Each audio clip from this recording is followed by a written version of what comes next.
La rupture du ligament croisé est une des affections orthopédiques les plus classiques et les plus fréquentes chez le chien. Ça touche les petits chiens, parfois associés avec une luxation de rotule. Ça touche également les grands chiens et c'est souvent dû à un micro-traumatisme répétitif au niveau du ligament croisé. Donc ça, c'est un genou avec le tibia, le fémur et puis la rotule. À l'intérieur de l'articulation entre le fémur et le tibia se trouvent deux ligaments qui se croisent, d'où leur nom de ligament croisé. Le ligament croisé crânial ou antérieur est celui qui est devant ici et qui va s'affaiblir avec le temps. Alors c'est une affection qui touche énormément de chiens, qu'on rencontre très souvent et qui est souvent liée avec un petit traumatisme répétitif, c'est-à-dire que ce n'est pas un coup, c'est plutôt chroniquement, avec le temps, que le ligament va s'affaiblir jusqu'à avoir une rupture complète. Le risque principal lors de rupture complète, c'est évidemment la douleur, c'est aussi l'instabilité, et puis ça peut être aussi une lésion des ménisques, qui sont les petites structures à la surface du tibia et qui sont comme des coussins amortisseurs de choc. Lorsqu'il y a une rupture du ménisque, la boiterie va d'un coup s'aggraver. Pour toutes ces raisons, le traitement de la rupture du ligament croisé chez le chien est clairement chirurgical.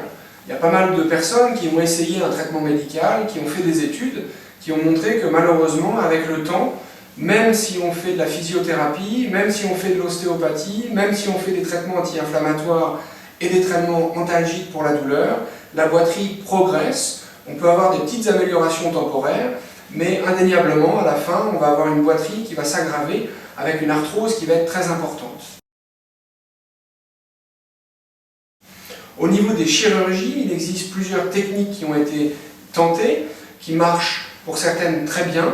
Certaines sont meilleures que d'autres et on commence maintenant à avoir de très bonnes études faites sur un très nombre de cas, un grand nombre de cas qui ont montré que certaines études sont supérieures et la technique qui paraît de loin supérieure à toutes les autres, c'est la TPLO. TPLO, pour une technique d'un nom anglophone, qui consiste en fait à corriger la pente du plateau tibial. Donc à la surface du tibia, on a une pente qui est assez importante, qui fait que quand le fémur s'appuie dessus, il a tendance à glisser vers l'arrière.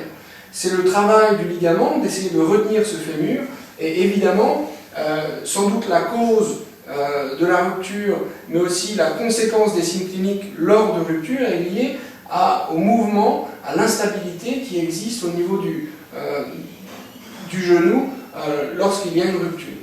Donc la technique TPLO consiste en fait à faire une coupe au niveau de l'os, donc on ne touche pas à l'articulation, ce qui présente énormément d'avantages, et on fait une rotation du fragment proximal pour que la pente redevienne plate, comme on peut voir sur cette radio. Ça entraîne qu'en fait on n'a pas besoin de remplacer le ligament, mais on le rend complètement inutile. Et contrairement à ce qu'on pourrait penser au vu de ces radiographies où on voit ici une plaque avec des vis, c'est une technique qui est très peu douloureuse et donc les chiens vont très vite se remettre à marcher très bien.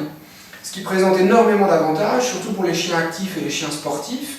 On ne va pas avoir d'amyotrophie, ce qu'on voit avec les autres techniques, et donc il va y avoir une remise à l'activité, des guérisons osseuses à 2 mois, qui va être totale, avec aucune boiterie, et c'est des chiens qui vont pouvoir de nouveau refaire de l'agility, aller chasser et faire énormément d'activités, contrairement aux autres techniques.